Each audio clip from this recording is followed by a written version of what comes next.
Hello കൂട്ടുകാരെ, എൻ്റെ പേര് പരമേശ്വരൻ.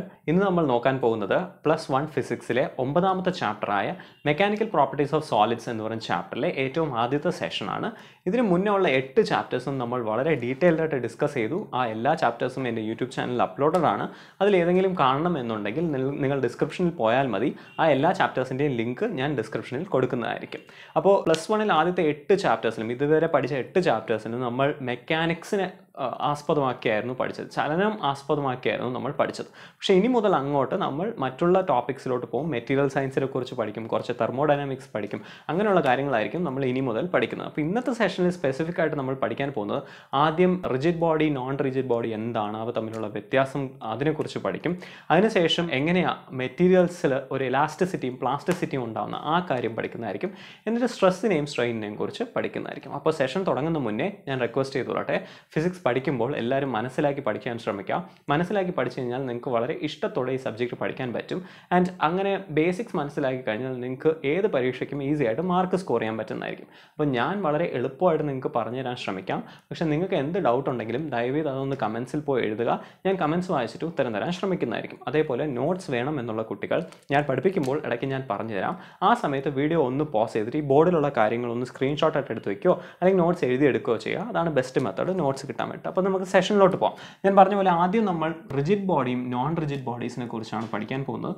നേരത്തെ ഞാൻ പറഞ്ഞ പോലെ ആദ്യത്തെ 8 ചാപ്റ്റേഴ്സിലും നമ്മൾ മെക്കാനിക്സ് ആയിരുന്നു പഠിച്ചത്. അപ്പോൾ അവിടെയെല്ലാം ബോഡീസ് റിജിഡ് ബോഡിയാണ്. എന്താണ് റിജിഡ് ബോഡി എന്ന് പറഞ്ഞു കഴിഞ്ഞാൽ a body that has no deformation to its shape and size is called a rigid body. ഒരു വസ്തുവിന് ആ വസ്തുവിൻ്റെ ആകൃതിക്കോ അല്ലെങ്കിൽ വലുപ്പത്തിനോ വ്യത്യാസമൊന്നും വരുന്നില്ല എന്നുണ്ടെങ്കിൽ ആ വസ്തുവിനെ നമ്മൾ റിജിഡ് ബോഡി എന്ന് പറയും. എന്താണ് റിജിഡ് ബോഡിയുടെ പ്രത്യേകത ശ്രദ്ധിക്കാൻ ഞാനിപ്പോൾ പറയുകയാണ്. ഒരു ബോൾ ഉണ്ടെന്ന് വിചാരിക്കാം. ഓക്കെ, നേരത്തെ നമ്മൾ പറഞ്ഞു ഇതൊരു ബോളാണെങ്കിൽ ഈ ബോളിൽ ലെറ്റ്സ് സേ ഒരു ഫോഴ്സ് വരുവാണ്. ഞാൻ ആ ബോളിനെ പിടിച്ച് തള്ളി എന്ന് പറഞ്ഞു എന്ന് വിചാരിക്കാം. ഓക്കെ, അങ്ങനെയാണെങ്കിൽ എന്ത് പറ്റും? നമ്മൾ പറഞ്ഞു ബോൾ മൂവ് ആവും എന്ന് പറഞ്ഞു. ബോളിൻ്റെ ഷേപ്പിനോ സൈസിനോ യാതൊരു വ്യത്യാസവും വരത്തില്ല. പകരം ബോൾ മുന്നോട്ട് ആ ഫോഴ്സ് കാരണം മുന്നോട്ട് നീങ്ങുന്നു, അല്ലെങ്കിൽ ഫ്രിക്ഷൻ ഉണ്ടെങ്കിൽ മുന്നോട്ട് നീങ്ങത്തില്ല. എന്തായാലും ആ ബോളിൻ്റെ ഷേപ്പിനും സൈസിനും യാതൊരു വ്യത്യാസവും സംഭവിക്കത്തില്ല എന്നായിരുന്നു നമ്മൾ പറഞ്ഞത്. പക്ഷെ നമുക്കറിയാം പ്രാക്ടിക്കലി നമ്മൾ ഏത് വസ്തുവിനെ നമ്മൾ തൊട്ട് കഴിഞ്ഞാൽ, ഇപ്പോൾ ഒരു ബോളാണെന്നുണ്ടെങ്കിൽ ആ ബോളിൽ നമ്മൾ പിടിച്ച് തള്ളിക്കഴിഞ്ഞാൽ ആ ബോൾ മുന്നോട്ട് നീങ്ങുന്നതിൻ്റെ കൂടെ തന്നെ ആ ബോളിൽ ചെറുതായിട്ട് ഒരു ഡീഫോർമേഷനും സംഭവിക്കും. അതിൻ്റെ ഷേപ്പിനോ സൈസിനോ ആകൃതിക്കോ ഒക്കെ വ്യത്യാസം വരാൻ ചാൻസ് ഉണ്ട്. അപ്പോൾ ഇതുവരെ നമ്മൾ പഠിച്ചിരുന്നത് റിജിഡ് ബോഡീസിനെ കുറിച്ചാണ്. പക്ഷേ മറ്റുള്ള ബോഡീസ്, റിജിഡ് അല്ലാത്ത ബോഡീസിനെ നമ്മൾ നോൺ റിജിഡ് ബോഡി എന്ന് പറയും. അപ്പോൾ ഏതൊക്കെ ബോഡിയാണോ ഷേപ്പിനും സൈസിനും വ്യത്യാസം വരാത്തത് അവയെ നമ്മൾ റിജിഡ് ബോഡി എന്ന് പറയും. Others are not rigid. മറ്റുള്ളവർ റിജിഡ് ആയിരിക്കത്തില്ല. ഓക്കെ, അങ്ങനെ റിജിഡ് അല്ലാത്ത വസ്തുക്കൾക്ക് ഉണ്ടാകുന്ന ഒരു പ്രോപ്പർട്ടിയുടെ പേരാണ് ഇലാസ്റ്റിസിറ്റി. എന്താണെന്ന് നമുക്ക് നോക്കാം. When force is applied on bodies they deform. Okay, rigid അല്ലാത്ത ബോഡി ആണെന്ന് ഞാൻ പറഞ്ഞു. അപ്പോൾ റിജിഡ് അല്ലാത്ത ബോഡി ഒരു സ്പോഞ്ച് ആണെന്ന് വിചാരിക്കാം. ആ സ്പോഞ്ചിൽ പിടിച്ച് ഞാൻ ഒരു ഫോഴ്സ് അപ്ലൈ ചെയ്ത് കഴിഞ്ഞാൽ, അല്ലെങ്കിൽ ഈ ബോൾ ഒരു സ്പോഞ്ച് ബോൾ ആണെന്ന് വിചാരിക്കാം. ആ സ്പോഞ്ച് ബോളിൽ നമ്മൾ ഫോഴ്സ് അപ്ലൈ ചെയ്ത് കഴിഞ്ഞാൽ എന്ത് പറ്റും? ആ സ്പോഞ്ച് ബോളിന് ഷേപ്പിന് ഒരു വ്യത്യാസം വരും. Okay, when the force is removed they try to regain their original shape. ആ ഫോഴ്സ് മാറ്റിക്കഴിഞ്ഞാൽ, ഞാൻ ആദ്യം അമർത്തി, അപ്പോൾ ഇത് ചളങ്ങിപ്പോയി, പിന്നെ തിരിച്ച് ഇത് മാറ്റുമ്പോൾ ഇത് തിരിച്ച് പഴയ ഷേപ്പിലോട്ട് വരും. Okay, the property due to which it regains its original shape and size is called elasticity.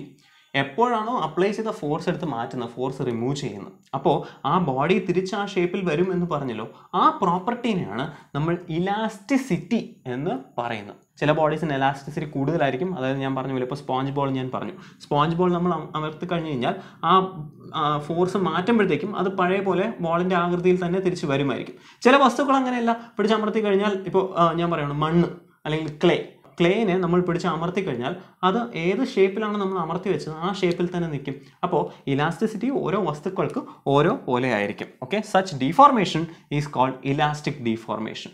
അപ്പോൾ ഞാൻ ഈ ഫോഴ്സ് ഇട്ടപ്പോൾ ഇതിൻ്റെ ആകൃതിക്ക് വ്യത്യാസം വന്നു എന്ന് ഞാൻ പറഞ്ഞു. എന്നിട്ട് ഈ ഫോഴ്സ് മാറ്റുമ്പോൾ തിരിച്ച് അത് പഴയ ഷേപ്പിൽ വന്നു. അങ്ങനത്തെ ഡീഫോർമേഷന്, പഴയ ഷേപ്പിൽ തിരിച്ചു വരാൻ കഴിവുള്ള ഡീഫോർമേഷനെ നമ്മൾ ഇലാസ്റ്റിക് ഡീഫോർമേഷൻ എന്ന് പറയും. ഓക്കെ, അങ്ങനെയാണെങ്കിൽ ഇലാസ്റ്റിസിറ്റിക്ക് നേരെ ഓപ്പോസിറ്റ് ഒരു സാധനമുണ്ട്. അതായത് ഞാൻ പറഞ്ഞു ഒരിക്കൽ ഫോഴ്സ് അപ്ലൈ ചെയ്ത് കഴിഞ്ഞാൽ ആ ഫോഴ്സ് റിമൂവ് ചെയ്യുമ്പോൾ പഴയ ഷേപ്പിലോട്ട് തിരിച്ചു വരുന്ന പ്രോപ്പർട്ടിയാണ് ഇലാസ്റ്റിസിറ്റി എന്ന് പറഞ്ഞത്. ഇനി ഫോഴ്സ് അപ്ലൈ ഞാൻ ഒരു ബോഡിയിൽ അപ്ലൈ ചെയ്ത് കഴിഞ്ഞാൽ അത് റിമൂവ് ചെയ്ത് കഴിഞ്ഞാൽ ചില ബോഡീസിന് അത് തിരിച്ചു വരത്തില്ല. അപ്പോൾ ആ പ്രോപ്പർട്ടി നമുക്ക് പറയണം. അതിനാണ് നമ്മൾ പ്ലാസ്റ്റിസിറ്റി എന്ന് പറയുന്നത്. The property due to which objects permanently deform with application of force is called plasticity. Such deformation is called plastic deformation. അങ്ങനെ ഒരിക്കൽ ഡിഫോം ആയി ആകൃതി മാറി തിരിച്ച് ആ ആകൃതി വരാതിരിക്കുന്ന ഡിഫോർമേഷനെ നമ്മൾ പ്ലാസ്റ്റിക് ഡിഫോർമേഷൻ എന്ന് പറയും. ഓക്കെ, അപ്പോൾ ശ്രദ്ധിക്കുക, എല്ലാ വസ്തുവിനും ഈ എലാസ്റ്റിസിറ്റിയുടെ നേരെ ഓപ്പോസിറ്റ് ആണ് പ്ലാസ്റ്റിസിറ്റി എന്ന് പറഞ്ഞു. അപ്പോൾ എല്ലാ വസ്തുവിനും ഇലാസ്റ്റിസിറ്റിയും ഉണ്ടാവും പ്ലാസ്റ്റിസിറ്റിയും ഉണ്ടാവും. എന്ന് വെച്ച് കഴിഞ്ഞാൽ ഒരു വസ്തുവും പെർഫെക്റ്റ്ലി ഇലാസ്റ്റിക് ആണെന്ന് നമുക്ക് പറയാൻ പറ്റത്തില്ല. ഇപ്പം ഞാൻ പറഞ്ഞു സ്പോഞ്ച് ബോളാണെന്ന് പറഞ്ഞു. ഈ സ്പോഞ്ച് ബോളിനെ പിടിച്ച് അമർത്തി കഴിഞ്ഞാൽ ഇത് ആ ഫോഴ്സ് വിടുമ്പോഴത്തേക്കും തിരിച്ചു വരും. പക്ഷേ കംപ്ലീറ്റ് ആയിട്ട് വരുമോ, 100% അത് പഴയ ആകൃതിക്ക് തിരിച്ചു വരുമോ എന്ന് ചോദിച്ചു കഴിഞ്ഞാൽ ഒരിക്കലും ഒരു വസ്തുവും അങ്ങനെ വരത്തില്ല. ഓക്കെ, ഇപ്പോൾ സ്പോഞ്ചിൻ്റെ കാര്യം നമ്മൾ പറയുമ്പോൾ പോലും നമ്മുടെ കണ്ണിന് നോക്കുമ്പോൾ നമുക്ക് എന്താ തോന്നുന്നത്, ഒരു സ്പോഞ്ച് ബോൾ എടുത്ത് അമക്കിയിട്ട് തിരിച്ച് വിടുമ്പോഴത്തേക്കും അത് പഴയ ആകൃതിയിൽ വന്ന പോലെ നമുക്ക് തോന്നും. പക്ഷേ മോളിക്കുലാർ ലെവലിൽ നോക്കിക്കഴിഞ്ഞാൽ ചെറിയൊരു പ്ലാസ്റ്റിക് ഡിഫോർമേഷൻ അവിടെ ഉണ്ടാകും. കുറച്ച് സംഭവങ്ങൾ, കുറച്ച് അതിലുള്ള മെറ്റീരിയൽ പഴയ രീതിക്ക് വരാതിരിക്കും, പഴയ ആകൃതിക്ക് വരാതിരിക്കും. അപ്പോൾ എല്ലാ വസ്തുക്കൾക്കും ഇലാസ്റ്റിസിറ്റിയും ഉണ്ടാവും പ്ലാസ്റ്റിസിറ്റി ഉണ്ടാവും. ഇലാസ്റ്റിസിറ്റിയുടെ ഓപ്പോസിറ്റ് ആണ് പ്ലാസ്റ്റിസിറ്റി. അപ്പോൾ രണ്ടും സമ്മിശ്രിതമായിട്ടായിരിക്കും എല്ലാ വസ്തുക്കളിലും വരുന്നത്. ഓക്കെ, ഇനി ശ്രദ്ധിക്കുക, if a material has higher elasticity and lower plasticity such materials are called elastic substances. ഏത് വസ്തുവിനാണോ ഇലാസ്റ്റിസിറ്റി കൂടുതലും പ്ലാസ്റ്റിസിറ്റി കുറവുമായുള്ളത് ആ വസ്തുക്കളെ നമ്മൾ ഇലാസ്റ്റിക് സബ്സ്റ്റൻസസ് എന്ന് പറയും. ഇപ്പോൾ ഞാൻ പറഞ്ഞ എക്സാമ്പിൾ സ്പോഞ്ച് ബോൾ ഒരിക്കൽ അമർത്തി കഴിഞ്ഞാൽ അതിൻ്റെ ഷേപ്പ് ആകൃതി മാറുന്നു. ആൻഡ് വൺസ് ആ ഫോഴ്സ് വിട്ട് കഴിഞ്ഞാൽ അത് പഴയ ആകൃതിക്ക് വരുന്നു, ഏകദേശം പഴയ ആകൃതിക്ക് വരുന്നു. ഞാൻ പറഞ്ഞു 100% ഒരിക്കലും വരത്തില്ല. നമുക്ക് കാണുമ്പോൾ ചിലപ്പോൾ കറക്റ്റ് പെർഫെക്റ്റ് ആയത് വന്നു തോന്നിയാൽ പോലും മോളിക്കുലാർ ലെവലിൽ കുറച്ചൊക്കെ വരാതിരിക്കും. എന്നാലും 99% ഇത് തിരിച്ചു വരുന്നു, കൂടുതലും തിരിച്ച് പഴയ ആകൃതിയിലോട്ട് തന്നെ വന്നു. അപ്പോൾ അതിൻ്റെ ഇലാസ്റ്റിസിറ്റി കൂടുതലാണ്, 99% ഇലാസ്റ്റിക് ആണ്, 1% ഉള്ളൂ അതിന് പ്ലാസ്റ്റിസിറ്റി. അങ്ങനെയുള്ള മെറ്റീരിയൽസിനെ നമ്മൾ ഇലാസ്റ്റിക് സബ്സ്റ്റൻസസ് എന്ന് പറയും. ഞാനിപ്പോൾ പറഞ്ഞ സ്പോഞ്ച് അത് നല്ലൊരു എക്സാമ്പിളാണ്, ഇലാസ്റ്റിക് മെറ്റീരിയലിന് എക്സാമ്പിളാണ്. ഇനി നെക്സ്റ്റ് നോക്കാം. If a material has higher plasticity and lower elasticity they are called plastic substances. ഏത് വസ്തുവിനാണോ, ഞാൻ പറഞ്ഞു ഒരിക്കൽ കൂടി, ഇപ്പോൾ മണ്ണ് പോലുള്ള വസ്തുക്കൾ നമ്മൾ വൺസ് ഫോഴ്സ് അപ്ലൈ ചെയ്ത് കഴിഞ്ഞാൽ നമ്മൾ എങ്ങനെ അതിനെ ഡിഫോം ചെയ്തോ, എന്ത് രീതിയിൽ നമ്മൾ അതിൻ്റെ ആകൃതിക്ക് വ്യത്യാസം വരുത്തിയോ അതേ രീതിക്കായിരിക്കും അത് പിന്നെ തുടരുന്നത്. അത് തിരിച്ച് പഴയ ആകൃതിയിലോട്ട് വരുന്നില്ല. എന്നാലും ഞാൻ പറഞ്ഞ പോലെ ഒരിക്കലും 100% പ്ലാസ്റ്റിക്കായ ഒരു സബ്സ്റ്റൻസും ഇല്ല. മണ്ണാണെങ്കിൽ പോലും നമ്മൾ പിടിച്ച് അമർത്തി കഴിഞ്ഞാൽ കുറച്ചൊക്കെ തിരിച്ച് പഴയ ആകൃതിയിൽ വരാൻ ശ്രമിക്കും. അപ്പോൾ ഒരു സബ്സ്റ്റൻസും 100% പ്ലാസ്റ്റിക് അല്ല. പക്ഷേ പ്ലാസ്റ്റിസിറ്റി കൂടുതലും ഇലാസ്റ്റിസിറ്റി കുറവുമുള്ള സബ്സ്റ്റൻസിനെ നമ്മൾ പ്ലാസ്റ്റിക് സബ്സ്റ്റൻസസ് എന്ന് പറയും. ഇതിന് ബെസ്റ്റ് എക്സാമ്പിളാണ് ഞാൻ പറഞ്ഞ പോലെ ക്ലേ. ഓക്കെ, ഇനി ശ്രദ്ധിക്കുക, വൈ സോളിഡ്സ് ഹാവ് ഇലാസ്റ്റിസിറ്റി. എന്തുകൊണ്ടാണ് സോളിഡ്സ്, നമ്മളിവിടെ സോളിഡ്സിനെ കുറിച്ചാണല്ലോ പഠിക്കുന്നത്. നമുക്ക് പറഞ്ഞു ചാപ്റ്ററിൻ്റെ നെയിമിൻ്റെ പേര് തന്നെ പറഞ്ഞു, മെക്കാനിക്കൽ പ്രോപ്പർട്ടീസ് ഓഫ് സോളിഡ്സ് എന്ന് തന്നെയാണ് പറഞ്ഞത്. അപ്പോൾ ഈ സോളിഡ്സിന് എന്തുകൊണ്ടാണ് ഈ ഇലാസ്റ്റിസിറ്റി വരുന്നത് എന്നുള്ളതിനെ കുറിച്ച് നമുക്ക് നോക്കാം. Assume that A solid is magnified so much that the atoms are visible. ഞാനൊരു വസ്തു എടുത്തു, ഈ സ്പോഞ്ച് ബോൾ തന്നെയാണെന്ന് വിചാരിക്കാം. ആ സ്പോഞ്ച് ബോളിനെ ഞാൻ സൂം ചെയ്ത് ഒരു മൈക്രോസ്കോപ്പ് വെച്ച് സൂം ചെയ്ത് അതിൻ്റെ ആറ്റംസ് കാണുന്ന രീതിക്ക് അത്രയും ദൂരം ഞാൻ സൂം ചെയ്തു എന്ന് വിചാരിക്കാം. അതാണ് ഈ വരച്ചേക്കുന്ന പടം. Okay, these atoms are bound by inter atomic forces. ഈ ഓരോ ആറ്റം, ഈ കറുപ്പിൽ വരച്ച് കാണിച്ചേക്കുന്നതാണ് ഓരോ ആറ്റവും ഓരോ പോയിന്റും. ഓക്കെ, ഇതൊരു ആറ്റം അങ്ങനെ ഓരോ ആറ്റം ഉണ്ട്. ഒരു ക്യൂബിൻ്റെ ഷേപ്പിലാണ് ഞാൻ വരച്ചിട്ടുള്ളത്. ഓക്കെ, അപ്പോൾ ഈ ഓരോ ആറ്റവും നിൽക്കുന്ന അതിൻ്റെ ഇടയ്ക്ക് ഒരു ഇന്റർ അറ്റോമിക് ഫോഴ്സ് ഉണ്ടാവും. നമ്മൾ പറഞ്ഞായിരുന്നു ഗ്രാവിറ്റേഷണൽ ഫോഴ്സ് കാരണം ഏതൊരു വസ്തുവും മറ്റൊരു വസ്തുവിനെ പിടിച്ച് വലിക്കുന്നു എന്ന് കഴിഞ്ഞ ചാപ്റ്ററിൽ നമ്മൾ പഠിച്ചായിരുന്നു. അപ്പോൾ എല്ലാ വസ്തുക്കളും തമ്മിൽ ഇന്റർ അറ്റോമിക് ഫോഴ്സസ് ഉണ്ടാവും. ഈ രണ്ട് വസ്തുവും തമ്മിൽ ഇന്റർ അറ്റോമിക് ഫോഴ്സസ് ഉണ്ടാവും. ഈ രണ്ട് വസ്തുവും തമ്മിൽ ഒരു ഇന്റർ അറ്റോമിക് ഫോഴ്സസ് ഉണ്ടാവും. ഈ രണ്ട് വസ്തുവും ഒരു ഇന്റർ അറ്റോമിക് ഫോഴ്സസ് ഉണ്ടാവും. അങ്ങനെ എല്ലാ വസ്തുക്കളും തമ്മിൽ ഇന്റർ അറ്റോമിക് ഫോഴ്സസ് കൊണ്ട് ബൗണ്ട് ചെയ്തിരിക്കും. Okay, these forces are like springs. അതിനാണ് നമ്മളിവിടെ സ്പ്രിംഗ് പോലെ വരച്ച് കാണിച്ചിരിക്കുന്നത്. അത് സ്പ്രിംഗ് പോലെ തന്നെയാണ് ആക്ട് ചെയ്യുന്നത്. ഈ ഇന്റർ അറ്റോമിക് ഫോഴ്സസ് എന്ന് പറയുന്നത് സ്പ്രിംഗ് പോലെ ആക്ട് ചെയ്യും. എങ്ങനെയാണ് എന്ന് നമുക്ക് നോക്കാം. When A force deforms an atom, these springs or interatomic forces bring it back after the force is removed. Okay, ഞാൻ ഇപ്പോൾ ഇതിനെ പിടിച്ച് വലിക്കുവാണെന്ന് വിചാരിക്കാം. ഓക്കെ, ഈ ഒരു പർട്ടിക്കുലർ ആറ്റത്തിനെ ഞാൻ പിടിച്ച് വലിച്ചു എന്ന് വിചാരിക്കാം. ഓക്കെ, അപ്പോൾ വൺസ് വിട്ട് കഴിഞ്ഞാൽ എന്ത് സംഭവിക്കും? സ്പ്രിംഗ് ആണ്, ശരിക്കും സ്പ്രിംഗ് ആണെന്ന് വിചാരിക്കാം. അങ്ങനെയാണ് എന്ത് സംഭവിക്കും? ഇതിങ്ങനെ ഓസിലേറ്റ് ചെയ്ത് ഞാൻ പിടിച്ച് വലിക്കുമ്പോൾ ഇത് എൻ്റെ കൂടെ വരും. പക്ഷെ വൺസ് ഈ ഫോഴ്സ് വിട്ട് കഴിഞ്ഞാൽ, ഞാൻ വലിക്കുന്നത് വിട്ട് കഴിഞ്ഞാൽ ഇതെന്ത് സംഭവിക്കും? ഇത് പോയി ഓസിലേറ്റ് ചെയ്ത് അങ്ങനെ പോയി നിൽക്കും. എന്തുകൊണ്ടാണ് അങ്ങനെ പോയി നിൽക്കുന്നത്? ഈ സ്പ്രിംഗ് ഇതിനെ പിടിച്ച് പഴയ സ്ഥലത്തോട്ട് കൊണ്ടുവരാൻ ശ്രമിക്കുമായിരിക്കും. അപ്പോൾ ആ സ്പ്രിംഗ് ഉള്ളത് കാരണം ഈ ഒബ്ജക്റ്റ് ഞാൻ ഡീഫോം ചെയ്യുമ്പോൾ ഡീഫോം ആവുകയും വൺസ് ആ ഫോഴ്സ് വിട്ട് കഴിഞ്ഞാൽ പഴയ ഷേപ്പിലോട്ട് പോവുകയും ചെയ്യും. ഓക്കെ, അപ്പോൾ അതേപോലെ തന്നെയാണ് ഇന്റർ അറ്റോമിക് ഫോഴ്സസും വർക്ക് ചെയ്യുന്നത്. വൺസ് നമ്മൾ ഏതെങ്കിലും വസ്തുവിനെ ഡീഫോം ചെയ്ത് കഴിഞ്ഞാൽ ഈ ഇന്റർ അറ്റോമിക് ഫോഴ്സസ് അതിനെ പിടിച്ച് തിരിച്ചു കൊണ്ടുവരാൻ ശ്രമിച്ചുകൊണ്ടിരിക്കും. ഓക്കെ, ആ പിടിച്ച് തിരിച്ചു കൊണ്ടുവരാൻ ശ്രമിക്കുന്ന ഫോഴ്സിനെ നമ്മൾ റീസ്റ്റോറിങ് ഫോഴ്സ് എന്ന് പറയും. ഓക്കെ, അപ്പോൾ പുറത്തുനിന്ന് ഒരു എക്സ്റ്റേണൽ ഫോഴ്സ് ഞാൻ ഇട്ടു ഒരു വസ്തുവിൽ, അപ്പോൾ എന്ത് സംഭവിക്കും? അതിന് ഡീഫോർമേഷൻ സംഭവിക്കും, ഇതിൻ്റെ ഈ ആറ്റത്തിൻ്റെ സ്ഥലം മാറും. ഓക്കെ, അപ്പോൾ ആ എക്സ്റ്റേണൽ ഫോഴ്സ് ഇട്ടു. എക്സ്റ്റേണൽ ഫോഴ്സ് ഇടുമ്പോൾ എന്ത് പറയും? നമുക്കറിയാം ന്യൂട്ടൺസ് തേർഡ് ലോ പറയുന്നത് ഒരു ഫോഴ്സ് ഉണ്ടെങ്കിൽ അതിന് ഈക്വൽ ആൻഡ് ഓപ്പോസിറ്റായി മറ്റൊരു ഫോഴ്സ് ഉണ്ടാവും. അപ്പോൾ ഈ എക്സ്റ്റേണൽ ഫോഴ്സ് ഇട്ട് ഞാൻ വലിക്കുമ്പോൾ ഈ ഇന്റർ അറ്റോമിക് ഫോഴ്സസ് കാരണം അതിലൊരു ഇന്റേണൽ റീസ്റ്റോറിംഗ് ഫോഴ്സ് അതിൽ ഉണ്ടാവും, ഡെവലപ്പ് ചെയ്യും. ഓക്കെ, ആ റീസ്റ്റോറിംഗ് ഫോഴ്സ് കാരണം വൺസ് ഞാൻ ഈ എക്സ്റ്റേണൽ ഫോഴ്സ് വിട്ട് കഴിഞ്ഞാൽ ഇത് പഴയ ആകൃതിയിൽ തന്നെ തിരിച്ചു പോകുന്നതായിരിക്കും. Okay, this is why elasticity is there for solids. ഇത് കാരണമാണ് സോളിഡ്സിന് ഇലാസ്റ്റിസിറ്റി ഉണ്ടാവുന്നത്. ഇതിൻ്റെ നേരെ ഓപ്പോസിറ്റ് ആണ് പ്ലാസ്റ്റിക് എന്ന് പറഞ്ഞു കഴിഞ്ഞാൽ ഈ ഇന്റർ അറ്റോമിക് ഫോഴ്സസ് സ്ട്രോങ് ആയി കഴിഞ്ഞാൽ, ഭയങ്കര ശക്തിയോടെയാണ്, ഈ സ്പ്രിങ്സിനൊക്കെ ശക്തി കൂടിക്കഴിഞ്ഞാൽ എന്ത് പറ്റും? ഇലാസ്റ്റിസിറ്റി കൂടുതലായിരിക്കും. നമ്മൾ എത്ര ഫോഴ്സ് ഇട്ട് വലിച്ചു കഴിഞ്ഞാലും ഇത് തിരിച്ചു കൊണ്ടുവന്ന് അത് പഴയ പൊസിഷനിൽ തന്നെ വെക്കുന്നതായിരിക്കും. ഓക്കെ, അപ്പോൾ ഒരു വൈബ്രേഷൻ സംഭവിക്കും, എന്നിട്ട് പഴയ സ്ഥലത്ത് തന്നെ പോയി നിൽക്കുന്നതായിരിക്കും.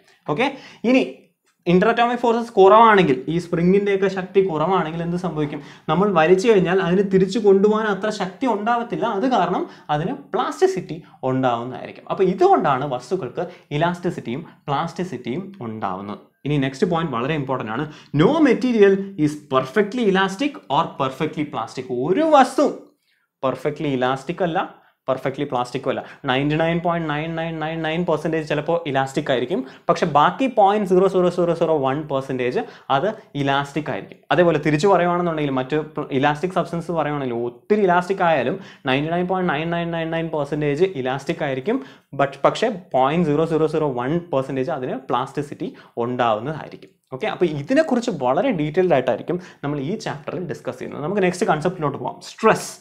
ഈ ഇലാസ്റ്റിസിറ്റിയും പ്ലാസ്റ്റിസിറ്റിയും ഒക്കെ കുറിച്ച് പഠിക്കുമ്പോൾ, മെറ്റീരിയൽസിനെ കുറിച്ച് നമ്മൾ പഠിക്കുമ്പോൾ നമുക്ക് ഏറ്റവും ഇമ്പോർട്ടൻ്റ് ആയി വരുന്ന ഒരു ഫിസിക്കൽ ക്വാണ്ടിറ്റിയാണ് സ്ട്രെസ് എന്ന് പറയുന്നത്. എന്താണെന്ന് നമുക്ക് നോക്കാം. It is the restoring force developed per unit area of cross section in the deformed body. ഏത് വസ്തുവിലാണോ ഡീഫോർമേഷൻ സംഭവിക്കുന്നത്, ആകൃതി മാറുന്നത്, ആകൃതി എപ്പോഴാണ് മാറുന്നത് ഞാൻ ഒരിക്കൽ കൂടി പറഞ്ഞു. എക്സ്റ്റേണൽ ഫോഴ്സ് ഇടുമ്പോൾ ആകൃതി മാറും. എക്സ്റ്റേണൽ ഫോഴ്സ് ഇട്ട് കഴിഞ്ഞാൽ ന്യൂട്ടൺസ് തേർഡ് ലോ പ്രകാരം അതിൻ്റെ അകത്ത് ഒരു ഈക്വൽ ആൻഡ് ഓപ്പോസിറ്റ് ഫോഴ്സ് ഉണ്ടാവുന്നതായിരിക്കും. ആ ഫോഴ്സിനെ നമ്മൾ റീസ്റ്റോറിംഗ് ഫോഴ്സ് എന്ന് വിളിക്കും. ഈ റീസ്റ്റോറിംഗ് ഫോഴ്സിനെ ക്രോസ് സെക്ഷണൽ ഏരിയ എന്താണ് എന്നുള്ളത് മനസ്സിലാക്കേണ്ടത് വളരെ ഇമ്പോർട്ടൻ്റ് ആണ്. ശ്രദ്ധിക്കുക, ഞാൻ ഈ പേനയിലാണ് പിടിച്ച് വലിക്കുന്നതെന്ന് വിചാരിക്കാം. അപ്പോൾ പേന എൻ്റെ ഫോഴ്സ് കാരണം നീണ്ടുപോയി എന്ന് വിചാരിക്കും, ഇങ്ങനെ വലിഞ്ഞു പോവാണ്. ഓക്കെ, അപ്പോൾ ഈ പേനയെ ഞാൻ പിടിച്ച് വലിക്കുന്നു. അപ്പോൾ ഈ പേനയുടെ ക്രോസ് സെക്ഷൻ എന്ന് പറയുന്നത് ക്രോസ് ആക്കി സെക്ഷൻ ചെയ്യണം എന്ന് പറഞ്ഞാൽ വെട്ടിമുറിക്കണം. ഓക്കെ, വെട്ടിമുറിച്ചിട്ട് ഈ ഏരിയ ആയിരിക്കും ഇതിൻ്റെ ക്രോസ് സെക്ഷൻ. ഞാൻ എങ്ങോട്ടാണോ വലിക്കുന്നത് അതിൻ്റെ 90 ഡിഗ്രിയിൽ ഇരിക്കുന്ന ആംഗിൾ, അതായത് എൻ്റെ ഫോഴ്സ് എന്ന് പറയുന്നത് വെളിയിലോട്ടാണ്, ഇതിൽ നിന്ന് വെളിയിലോട്ടാണ്. അതിന് 90 ഡിഗ്രിയിൽ ഇരിക്കുന്ന ഏരിയ, അതിനെയാണ് നമ്മൾ ക്രോസ് സെക്ഷണൽ ഏരിയ എന്ന് പറയുന്നത്. എന്ന് പറഞ്ഞു കഴിഞ്ഞാൽ ഈ സിലിണ്ടറിനെ ഞാൻ ഇങ്ങനെ വരച്ച് കാണിക്കുന്നു എന്ന് വിചാരിക്കാം. ഇതാണ് എൻ്റെ പേന എന്ന് വിചാരിക്കാം. ഈ ഫോഴ്സ് ഞാൻ ഇടുന്നതെന്ന് പറയുന്നത് സെൻറ്ററിൽ നിന്നും പുറത്തോട്ടായിരിക്കും, ഇങ്ങോട്ടായിരിക്കും. ഓക്കെ, എൻ്റെ ക്രോസ് സെക്ഷൻ എന്ന് പറയുന്നത് ആ ഫോഴ്സിന് പെർപെൻഡിക്കുലർ ആയിട്ടുള്ള പ്ലെയിൻ ആയിരിക്കും. അപ്പോൾ അതായിരിക്കും എൻ്റെ ക്രോസ് സെക്ഷൻ. ഓക്കെ, അപ്പോൾ ഈ restoring force divided by area ആയിരിക്കും. ഏരിയ എന്ന് പറയുന്നത് എന്താണ്? ക്രോസ് സെക്ഷനിലാണ്. അപ്പോൾ ഞാനത് ഇവിടെ താഴെ എഴുതുവാണ്, ക്രോസ് സെക്ഷണൽ ഏരിയ ആയിരിക്കും നമുക്ക് സ്ട്രെസ് എന്ന് പറയുന്നത്. അപ്പോൾ അത് നമുക്ക് മാത്തമാറ്റിക്കലി എഴുതണം എന്നുണ്ടെങ്കിൽ എനിക്ക് എങ്ങനെ എഴുതാം? റീസ്റ്റോറിംഗ് ഫോഴ്സ് ഞാൻ എഫ് എന്ന് പറയുകയാണ്, എഫ് ഡിവൈഡഡ് ബൈ എ എന്ന് എനിക്ക് എഴുതാം.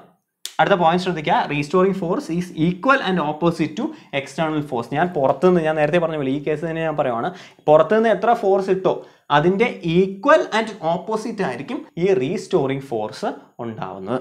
ഓക്കെ, ഒരു ഫിസിക്കൽ ക്വാണ്ടിറ്റി പറഞ്ഞു കഴിഞ്ഞാൽ ഞാൻ എപ്പോഴും പറഞ്ഞിട്ടുണ്ട് 5 കാര്യങ്ങൾ എപ്പോഴും പറയണം എന്ന് ഞാൻ പറഞ്ഞിട്ടുണ്ട്.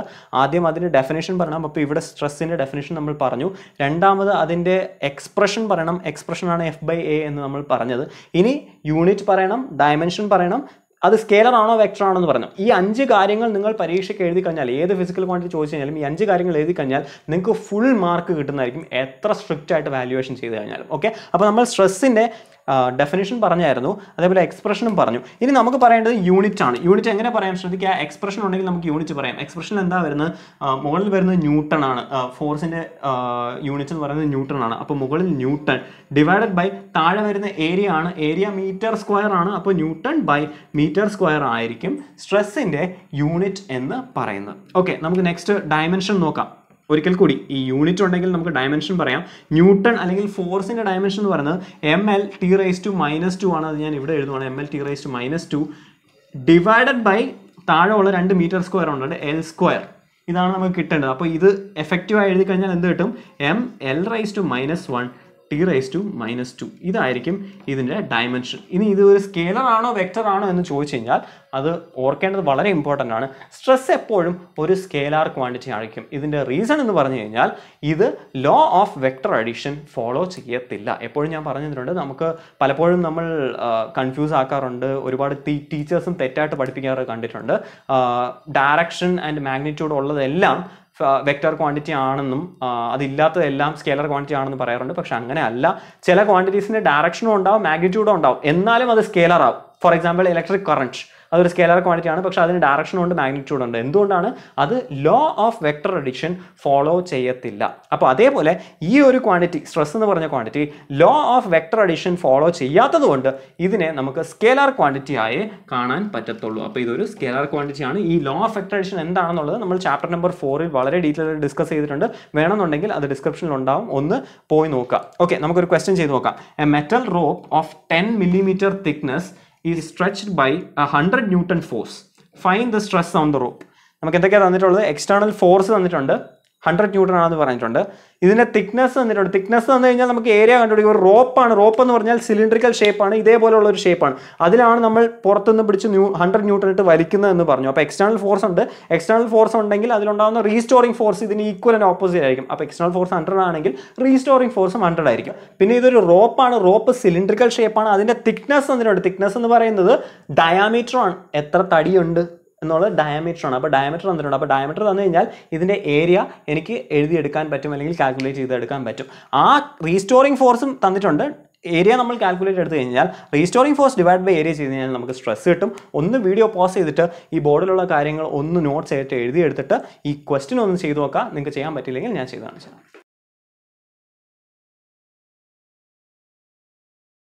ഓൾറൈറ്റ്, നിങ്ങൾ നോട്ട്സ് എഴുതി എടുത്തു എന്ന് പ്രതീക്ഷിക്കുന്നു. അതേപോലെ ഈ ക്വസ്റ്റ്യൻ ചെയ്തു നോക്കി എന്ന് പ്രതീക്ഷിക്കുന്നു. അഥവാ നിങ്ങൾക്ക് കിട്ടിയില്ല എന്നുണ്ടെങ്കിൽ ഞാൻ ചെയ്ത് കാണിക്കാം. Please follow along. നമുക്ക് എന്താ ചോദ്യം ഉണ്ടായിരുന്നത്, ഒരു പർട്ടിക്കുലർ ഓബ്ജക്റ്റിൽ ഒരു 100 Newton എക്സ്റ്റേണൽ ഫോഴ്സ് വരുന്നു.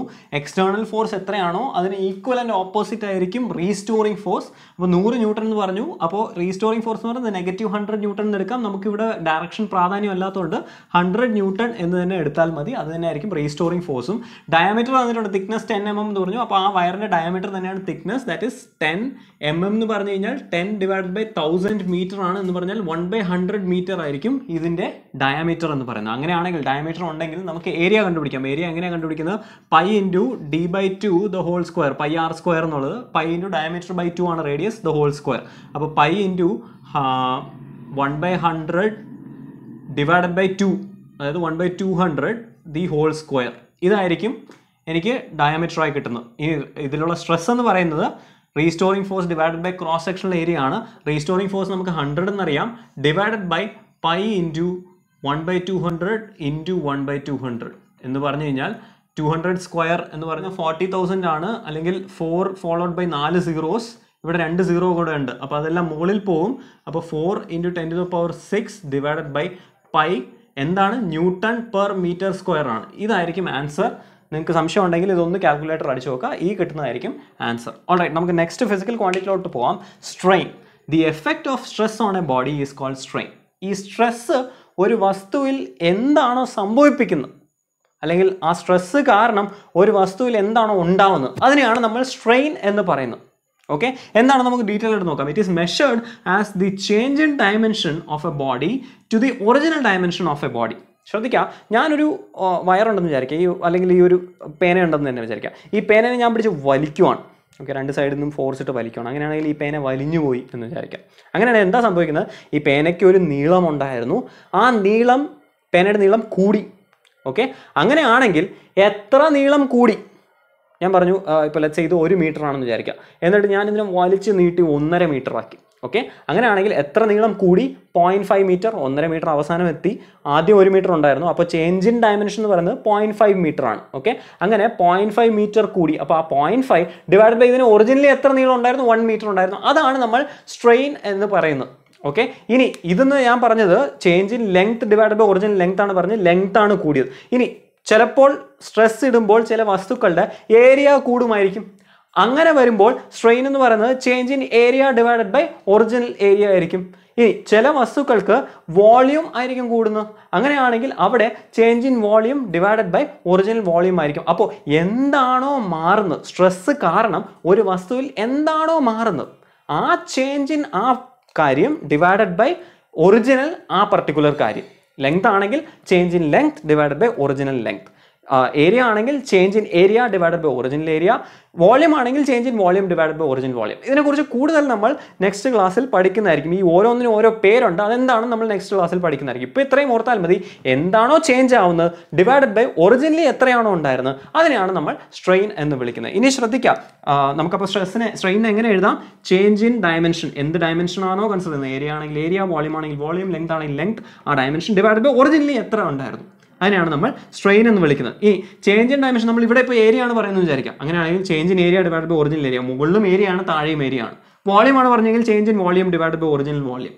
അല്ലെങ്കിൽ ലെങ്ത് ആണ് പറഞ്ഞെങ്കിൽ change in length divide by original length. അപ്പോൾ മുകളിലും താഴെയും സെയിം കാര്യം തന്നെ വരുന്നതുകൊണ്ട് it has no dimension and unit. രണ്ടിൻ്റെയും ഡയമെൻഷൻ നമ്മൾ നോക്കുമ്പോഴത്തേക്കും മുകളിൽ എന്ത് ഡയമെൻഷൻ വരുന്നു അതിനെ താഴെ വരും, അപ്പോൾ വെട്ടിപ്പോകും. അതുപോലെ യൂണിറ്റ് നോക്കുമ്പോഴത്തേക്കും മുകളിൽ എന്ത് യൂണിറ്റ് ആണോ താഴെ അതേ യൂണിറ്റ് വരും, അപ്പോൾ അത് വെട്ടിപ്പോകും. അപ്പോൾ ഇത് വെറും ഒരു നമ്പർ ആയിരിക്കും നമുക്ക് അവസാനം കിട്ടുന്നത്. എപ്പോഴും സ്ട്രെയിൻ എന്ന് പറയുന്നത് വെറുതെ ഒരു നമ്പർ ആയിരിക്കും. ആ നമ്പർ എങ്ങനെയാണ് കിട്ടുന്നത്? ചേഞ്ച് ഇൻ ആ dimension divided by original dimension. അങ്ങനെയാണെങ്കിൽ നമുക്ക് നോക്കാം.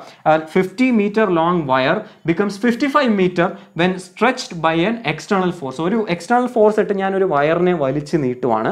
ആദ്യം അതിന് 50 മീറ്റർ നീളം ഉണ്ടായിരുന്നു. ഞാൻ അതിനെ വലിച്ചു നീട്ടി 55 മീറ്റർ ആക്കി. അങ്ങനെയാണെങ്കിൽ എന്താ ചോദ്യം? Find the strain. ഓക്കെ, വളരെ സിമ്പിൾ ആണ്. ലെങ്ത് ആണ് കൂടിയിട്ടുള്ളത്. അപ്പോൾ change in length divided by original length നമുക്ക് കണ്ടുപിടിക്കണം. ഒറിജിനൽ ലെങ്ത് നമുക്കറിയാം 50 ആണ്. ചേഞ്ച് ഇൻ ലെങ്ത് അവസാനമുള്ള ലെങ്ത് തന്നിട്ടുണ്ട്. അപ്പോൾ ചേഞ്ച് ഇൻ ലെങ്ത് എനിക്ക് ഇതിൽ നിന്ന് കണ്ടുപിടിക്കാൻ പറ്റും. നിങ്ങൾ വീഡിയോ ഒന്ന് പോസ് ചെയ്തിട്ട് ചെയ്ത് നോക്കുക. അഥവാ കിട്ടിയില്ല എന്നുണ്ടെങ്കിൽ ഞാൻ ചെയ്ത് കാണിച്ചു തരാം. അവിടെ നിങ്ങൾ ചെയ്യാൻ ശ്രമിച്ചു എന്ന് പ്രതീക്ഷിക്കുന്നു. അപ്പോൾ നമുക്ക് പറഞ്ഞിട്ടുള്ളത് ഒരു വയർ 50 മീറ്റർ നീളം ഉണ്ടായിരുന്നു, അത് 55 മീറ്റർ ആയി. അപ്പോൾ ഒറിജിനൽ ലെങ്ത് 50 മീറ്റർ ആണ്. ഫൈനൽ ലെങ്ത് സ്ട്രെച്ച് ചെയ്ത് കഴിഞ്ഞതിന് ശേഷം 55 മീറ്റർ ആയി. അങ്ങനെയാണെങ്കിൽ ചേഞ്ച് ഇൻ ലെങ്ത് എത്രയായിരിക്കും? ഈ 55 മൈനസ് 50 ആയിരിക്കും. അപ്പോൾ 55 minus 50 is equal to 5 metre ആയിരിക്കും ഇതിൻ്റെ ചേഞ്ച് ഇൻ ലെങ്ത്. ഇനി സ്ട്രെയിൻ കണ്ടുപിടിക്കാൻ നമുക്ക് എന്ത് ചെയ്താൽ മതി?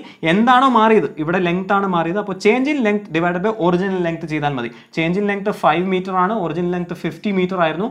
അങ്ങനെയാണെങ്കിൽ ഇതിൻ്റെ സ്ട്രെയിൻ എന്ന് പറയുന്നത് 1/10 ആയിരിക്കും. അതിന് യൂണിറ്റ് ഇല്ല.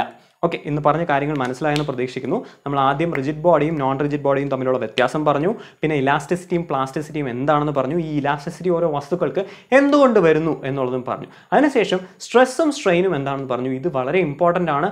ഇതിനെക്കുറിച്ച് കൂടുതൽ വളരെ ഡീറ്റെയിൽ ആയിട്ട് ഇതിൻ്റെ പല ടൈപ്സും ഇത് വെച്ച് എന്തൊക്കെ ചെയ്യാം എന്നുള്ളതും നമ്മൾ നെക്സ്റ്റ് ക്ലാസ്സിൽ പഠിക്കുന്നതായിരിക്കും. നിങ്ങൾക്ക് എന്തെങ്കിലും സംശയം ഉണ്ടെങ്കിൽ ദയവേത് കമൻസിൽ എഴുതുക. ഇല്ലെങ്കിൽ നമുക്ക് നെക്സ്റ്റ് ക്ലാസ്സിൽ കാണാം. Thank you so much.